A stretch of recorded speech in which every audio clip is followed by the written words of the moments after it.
aparatur yang hidup ketika nyawa orang-orang yang kita cintai direnggut dengan kejam. Yang lebih menyakitkan lagi, ketika saya harus mengalami sulitnya mencari keadilan ketika kita berhadapan dengan aparat TNI.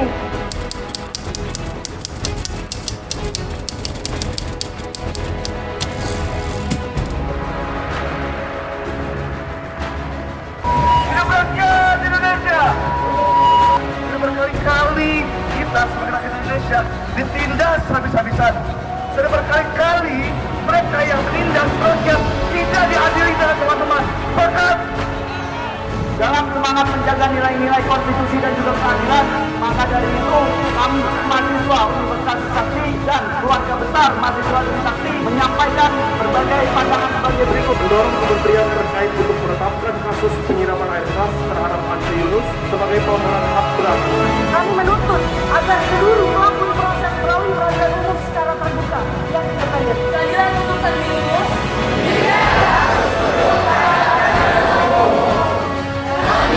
Mahasiswa UIN Syarif Hidayatullah Jakarta, akademisi, aliansi mahasiswa, dan masyarakat sipil lainnya, kami menuntut penyelesaian kasus Andri Yunus secara berkeadilan melalui sistem peradilan umum, bukan peradilan militer. Kawan-kawan, ingat bahwa secara jelas kasus yang hari ini menimpa saudara Andri Yunus, kami menilai bahwa secara karakteristik ini merupakan sebuah tindak pidana umum, kawan-kawan. Jangan kita berfokus pada bagaimana objek daripada pelaku, tapi bagaimana kita bicara soal korban yang kemudian merupakan warga sipil. Artinya kawan-kawan, dalam karakteristik persoalan hukum yang hari ini terjadi dan saat ini diproses seharusnya dikembalikan dan diproses melalui peradilan umum, kawan-kawan. Sepakat? Karena ini murni merupakan sebuah tindak pidana umum, kawan-kawan. Hari ini saya berdiri di hadapan Anda bukan sebagai seorang ahli hukum, bukan sebagai seorang pejabat, tetapi sebagai seorang ibu yang kehilangan anak karena kekerasan oknum TNI.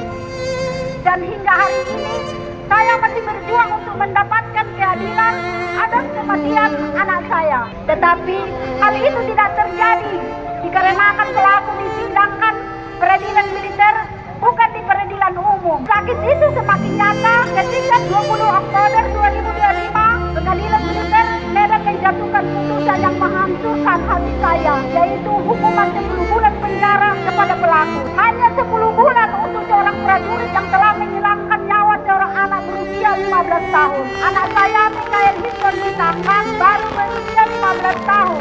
Dia bukan pelaku kejahatan, dia bukan ancaman, dia hanya seorang remaja yang ingin merayakan kelulusan sekolahnya. Saya merasa seolah negara sedang mengatakan bahwa nyawa anak saya tidak bernilai apa-apa. Dan hari ini ketika saya melihat apa yang dialami Andri Yunus, saya merasa sangat luka